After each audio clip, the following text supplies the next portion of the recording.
Hello, viewers, and welcome to the latest episode of the Huddle. Tim Poole here, editor of Gambling Insider, and now with Nadiya Attard, CCO of Elantil. Nadiya, thanks for joining us. Thanks for having me, Tim. Pleasure to have you on. Plenty to talk about.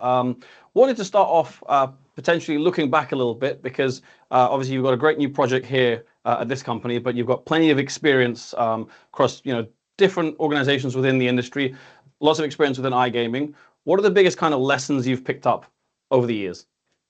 Over the years, it's been a lot of actually. So I started actually when it was no internet. Basically, internet was just starting.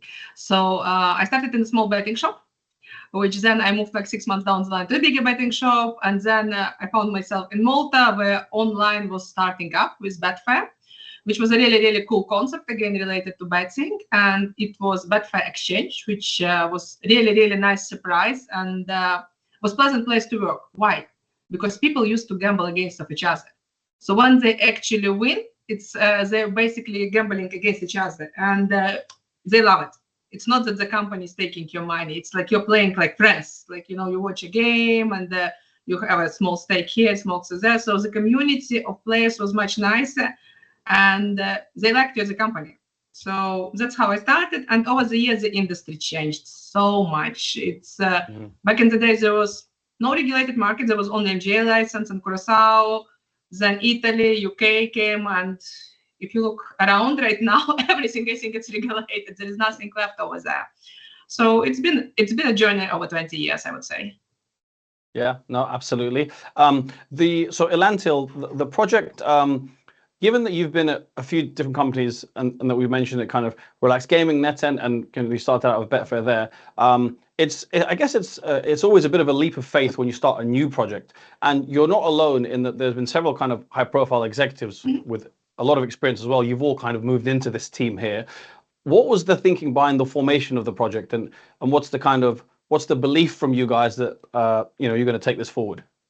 There was a lot of thinking, but it works really well. So again, the first and the most important thing, we all share the same thinking. So I don't know if many people in this industry know, but I actually have a technical background. So my first degree is coding, and I have a master in coding. But I always worked in commercial. So that helps me to appreciate the technology behind the scenes. And working for the past 10 years prior to Elantil with the game supply, on the game supplier side, you're pretty much exposed to every single platform which exists. I think maybe not every, but 95% of the platforms, you saw it in this industry.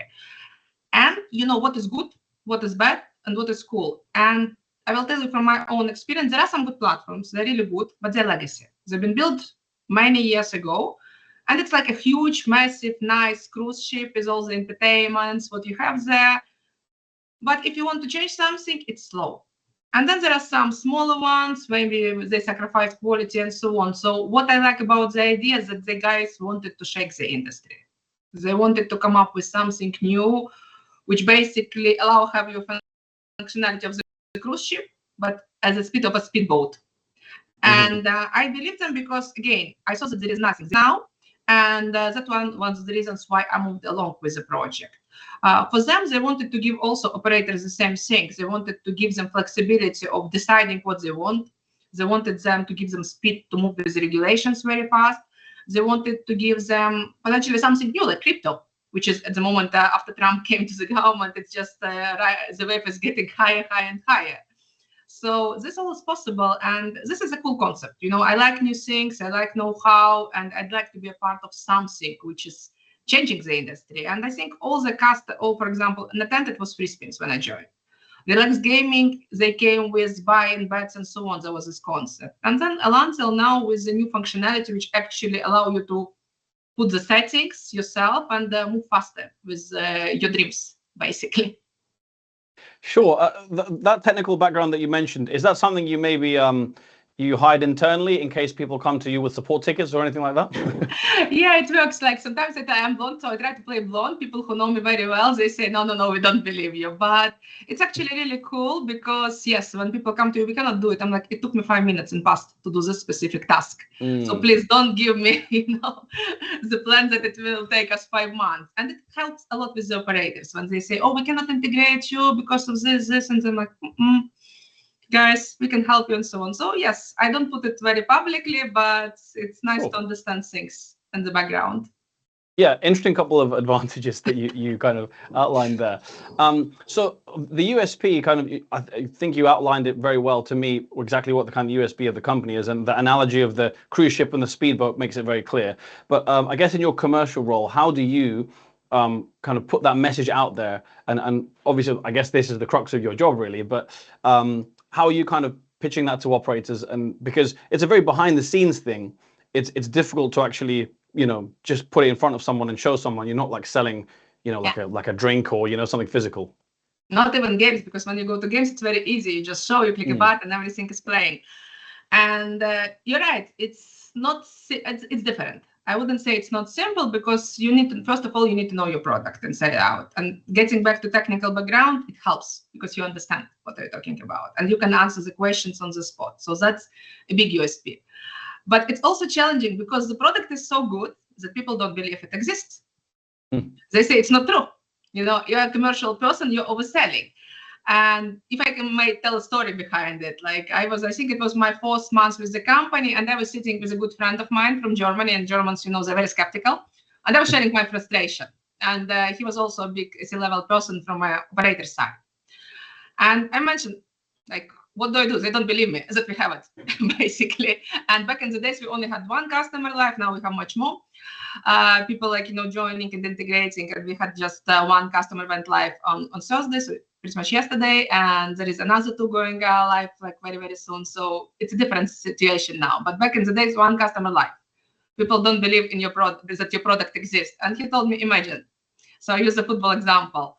He's like, you're a player in a football team, and you can be goalkeeper, midfield, like defender, anybody. It's ideal player, but it doesn't exist. So until people will see it, until this person will go on the field and start playing in every position, and then when basically this player would be super valuable, and people will give like a lot of money for this specific player. So that changed my mindset. And now when I teach to people, sometimes if I have a struggle, I actually bring this example with the football, because this is how Elantil is. And then we obviously give them access to our environments and everything, so they can go click the buttons and so on, and they're impressed. But the beginning, it was challenging. Okay, I'm glad the football analogy has helped. And if you do find that actual player who can play in all the positions, let me know. I will. So it's kind of approaching a year since the formation of the company. Looking back at kind of the first few months, and you've mentioned some kind of personal stories already, but company-wise, what have been the main highlights and achievements so far? I would say the main achievement was that people, we are pretty much 1 year in business, and people talk about us. We have almost 3,000 followers on LinkedIn. So if I compare with companies of similar size, it took them 3 years to get to those numbers. We are onboarding a tier 1 client right now. So for me, it's the biggest recognition of what you did, and the product is still being developed. So physical things, tangible things, it's the best. So people talk about you, people like your product, and obviously the most important, customer feedback. When customers see the product, they like it, and that's the best praise you can get. You can appreciate. Everybody who is on the B2B side will understand it, because normally you go with a product, we need this, or we don't like this, but people actually like the product, and this is the biggest achievement for me. I'm going to ask you about a couple of specific products shortly, but before that, obviously, I've asked you looking back.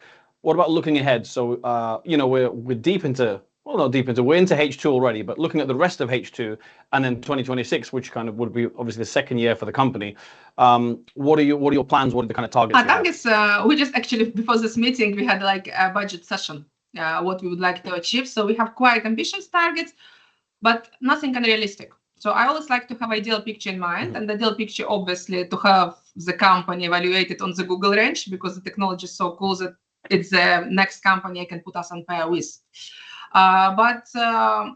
Being, real picture right now, not ideal picture, which is, again, we need to close the gap between real and ideal as much as possible. But the real picture is that there is a demand, for example, for crypto market right now. And considering that US is regulating crypto, Trump is so pro-crypto, is definitely a new product vertical which we need to master. And we already have a really strong foundations. I'm not kidding when I'm saying our solution is best on the market right now to cater for those things. Obviously, in parallel, like, we're doing GLI, ISO, because regulated markets are there and they're going to stay there. They're not going to go. So we need to be compliant and so on, and continue to innovate, build the cool features, do things for customers and everything. We're going to have a conference in Lisbon in a month's time. So it's going to be a first proper checkpoint for us, how we're doing as a company. If people like how many leads we are going to bring in, how many customers we are going to sign, how would they like us, our product. But at the moment, it's really busy, but things are going in the right direction, I would say. Sure. That ideal target is interesting, because I was actually slightly separately speaking to someone who works in events and safety, and he was saying similarly. He was saying they have an ideal solution, but then you have an acceptable outcome as well, and then you have your unacceptable outcome, which obviously is unacceptable. Yeah. So product-wise, the Elantil marketplace. Can you? I mean, I might just leave it open to you to tell us all about that, because when it comes to software and platforms, obviously you're emphasizing the quality, but we can acknowledge it's a very competitive marketplace still. Quality and speed. So quality, you're right, because the product should be of good quality. Otherwise, I wouldn't be here, because it's my name again on the line, and I have to be responsible for what we offer. Speed is the second essential. People don't like waiting. And nowadays, if you look, for example, TikTok videos, they're like very, very short span, like, Instagram and everything. Things are moving super fast. There are some markets, like jurisdictions I worked alongside my career, where people, like, if they cannot do this within X, they just leave. They don't even pass the feedback. They just move on. And nowadays, like just this morning, I had a call with somebody very, very senior in this industry, another company, big company. And I asked them jokingly, like, when do you need it for? And obviously the reply was for yesterday. So when we joked, maybe a day before yesterday even. So you need to deliver fast. And that's something which we're really, really good. Now, back to Elantil Marketplace, why it's so good.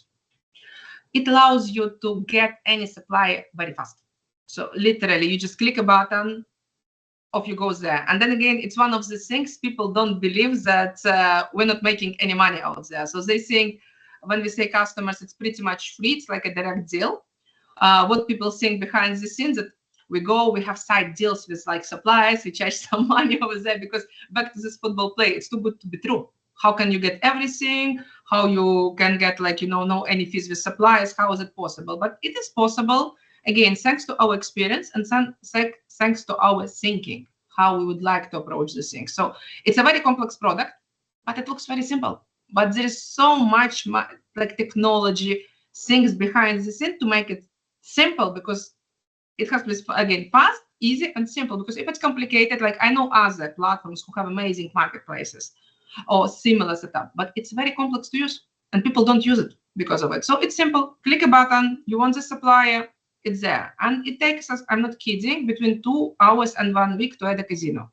As easy. And I was present during some integrations, and we actually have a recorded video, which we will put on social as well very shortly, about how fast it takes us to do integration from A to Z, pretty much.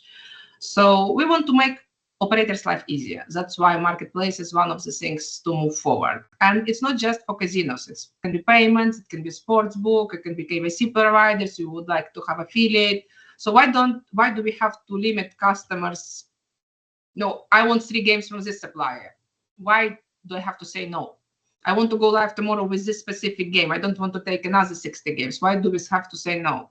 It's a choice of the customer to make, and it's like App Store, if you understand what I mean. Go there, click a button, agree with terms and conditions, download. And it's very important that it's not an aggregation, because people confuse it with aggregation in the sense of, because on aggregation, you normally have to pay 1-2% on top. It's not. It's literally a direct deal for yourself, where you can go, you can engage directly with supply, and you can enable a content without being technical person. That's why it's so beautiful. I hope it makes sense. It's not too technical. Yeah, it did make sense. Would you say how you've described it, that's a first for the industry? And if so, do you maybe need to change some thinking within the industry? Because you already mentioned kind of some people, they don't necessarily believe it, even though it might be true. It's a first for iGaming industry, but it's not first for the technical industry. There are like Shopify, there is even Slack has it. So there are a lot of technical companies who have the same thing. So, sometimes you don't need to reinvent the wheel. What I mean, you just use something which is really cool and you apply. Yeah. But it's definitely first for iGaming industry on the scale we are offering it. The easiness, how to use basically those things and so on. And again, it's still very new. So the more people will use it, the more they will understand. And also what we also give them, we give them the option even to add suppliers themselves. So why should it be the platform who is telling that we will add somebody in a month, in 2, in 6? You want to add it? Here's the blueprint, how to do it, just follow it. It's very simple because, again, technology behind the scene will back you up from avoiding doing errors and mistakes. And if something is wrong, you will know about it. So you don't even need us if you want it. So it's all about speed and time to market. Yeah, fantastic. Couple of areas to finish with, and you already mentioned Lisbon. Wanted to ask you about your event strategy because actually, I mean, you mentioned you had a targets meeting earlier. A lot of kind of discussion we've been having, and I think the industry's been having, where exactly to go with events at the moment, because I think there's a decision for people whether to go to all events or to prioritize the biggest ones, because there's a lot of, and there's a lot of good shows out there, but there's a lot of shows. So what kind of strategy do you guys have with regards to that? And I can see from your reaction, you guys have probably been thinking about this as well. I think it's $1 million. It's a good question, and it's a very important question. Of course, I want to be everywhere, but again, considering we're still a relatively small company, we need to think, feasibly what can we physically, attend, where I can go. And SBC, for me, SBC is becoming next ICE. It's growing. It's really, really, really big. So you have to be there 100%. The next biggest was then there would be G2E in between, and it's still in discussions. Shall we do it? Shall we not do it? Obviously, somebody will go, but we don't have time to prepare properly. So maybe something, we will visit, but it's something more bigger for the next year. But of course, we need to go, we need to see the customers because we do have opportunities and prospect on that side of the road, and we have actually customers who are based in Vegas. So we need to be around. ICE, obviously, there is Sigma Dubai, which is related to crypto, which is becoming important. You can't really ignore it. iGaming Next, again, it's a really, really good show, and there is so many others in between. So usually what we do, we try. We go, we'll see how much money, how much feedback, is it relevant for our business or not, and how much you physically can take. Obviously, the bigger you go, the bigger the team is, the more resources you have, the easier it is to diversify. And everything which is in Malta, because a lot of us are based locally, it's also easy to attend. So hope it answers your question. Yeah, well, I think it does, but I think we can also gauge from that there's still planning and discussions. But I guess looking at this year, potentially to form the plan for next year, which I think a lot of the industry is in a similar space. And they also change the locations. New shows are popping up. There is so many, like for example, there were certain shows in Latam, which everybody was saying at the beginning, it's really good. And then like this year, a lot of people attended and they say it's not good as it used to be. So again, automatically it's out of the radar. But we do normally, like every serious company does. We plan 12 months ahead, we put the main ones, must go, and we see what's popping up in the meantime and what have you. And there are a lot of good things, but as you're saying, impossible to attend everyone. It's yeah. So a final question, Nadiya, for you. I'm going to put you on the spot. I'm going to say if there's one thing you could achieve by the end of 2025 as a CCO, you can only say one, but if you could rank it above all else, what would it be? I want to be 3 times the margin of our operational costs right now. So it's ambitious goal, but I think after SBC, it's also feasible. I don't want to give you specific details because then it would be easy to get, but I want to be 3 times the profit from what our costs are right now. Okay. Well, I like that it's an ambitious goal, but I like that it's a tangible, direct answer as well. So I like money. It's very simple. That's why I'm CCO. Absolutely, can't say fairer than that. But Nadiya, thanks very much. Really enjoyed speaking to you. Probably catch you in Lisbon, as I'm sure a lot of people will as well. Best of luck until then, and a bit of Thank you so much. And yes, come by our stand in Lisbon. We will have amazing stand. So come by, and we will have some really, really nice gifts. I cannot say what, but it's something. I heard one expression. I don't know if this is the sum of crypto and something else. So we can give you the something else as a present. During the stand. Thank you again, Tim. Okay. Yeah. Thank you for your time. And to our viewers as well, thanks for watching and catch you next time.